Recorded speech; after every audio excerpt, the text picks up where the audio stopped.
நாம சின்ன வயசுல இருந்து உயிரை உருவாக்குறது இயற்கையால மட்டும்தான் முடியும்னு நினைச்சிட்டு இருக்கோம். ஆனா அறிவியல் அந்த எல்லையும் கொஞ்சம் கொஞ்சமா தாண்டிட்டு இருக்கு. அதுக்கு மிகப்பெரிய உதாரணம் தான் ஆய்வகத்துல செயற்கை உயிரணுவை உருவாக்கி இருப்பது.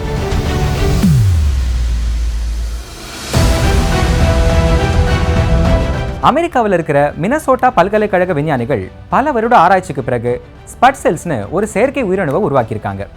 இது சாதாரணமா ஒரு வேதிப்பொருள் கலவை இல்லை.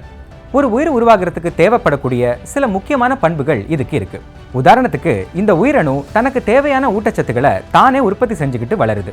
அது மட்டும் இல்லாம தன்னைத்தானே பிரிச்சுக்கிட்டு புதிய உயிரணுக்களையும் உருவாக்குது. அதனால இது உயிரோட முக்கியமான 2 குணங்களான வளர்ச்சி மற்றும் இனப்பெருக்கம் ஆகியவற்றை வெளிப்படுத்துது. ஆனா இதை முழுமையான உயிர்னு இன்னும் சொல்ல முடியாது. ஏன்னா ஒரு உயிரணு சரியா வேலை செய்யணும்னா ரைபோசோம்னு சொல்லப்படுற ஒரு சப்ஸ்டன்ஸ் ரொம்ப முக்கியம்.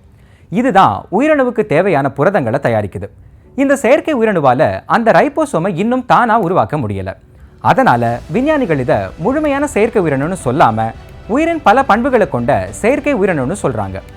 இதுக்கு முன்னாடி 2010ஆம் ஆண்டு அமெரிக்க விஞ்ஞானி கிரேக் வென்டர் தலைமையிலான குழு ஒரு பாக்டீரியாவின் முழு மரபணுவை ஆய்வகத்தில் உருவாக்கி அதை இன்னொரு உயிரணுவுக்குள்ள செலுத்தி வெற்றிகரமாக செயல்பட வச்சாங்க. அது அப்போ உலகம் முழுக்க பெரிய சாதனையா பேசப்பட்டது. ஆனா இப்ப வந்திருக்கும் இந்த ஆராய்ச்சி அதை விட இன்னும் ஒரு படி முன்னாடி போயிருக்கு. ஏன்னா உயிரணுவோட அடிப்படை அமைப்பையே புதுசா உருவாக்க முயற்சி பண்ணியிருக்காங்க. இந்த கண்டுபிடிப்பால எதிர்காலத்துல நிறைய நன்மைகள் கிடைக்க வாய்ப்பு இருக்கு. மருத்துவத்துறையில புதிய மருந்துகள் கண்டுபிடிக்கலாம். புற்றுநோய் மாதிரி கடினமான நோய்களுக்கு நல்ல சிகிச்சை முறைகளை உருவாக்கலாம். சுற்றுச்சூழலை பாதுகாக்க காற்றில் இருக்கிற கார்பன் டை ஆக்சைடை உறிஞ்சி பயனுள்ள பொருட்களாக மாத்திர நுண்ணுயிரிகளை உருவாக்கலாம். உயிரி எரிபொருள் தயாரிக்கவும் விவசாயத்துக்கும் தொழிற்துறைக்கும் இந்த ஆராய்ச்சி ரொம்ப பயனுள்ளதாக இருக்கும்.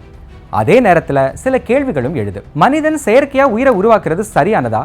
இதை யாராவது தவறான நோக்கத்துக்கு பயன்படுத்திட்டா என்ன ஆகும்? சுற்றுச்சூழலுக்கு ஏதாவது பாதிப்பு வருமா அப்படின்னு நிறைய விஷயங்களை விஞ்ஞானிகளும் அரசாங்கங்களும் கவனமா ஆராய்ச்சி பண்ணிட்டு இருக்காங்க.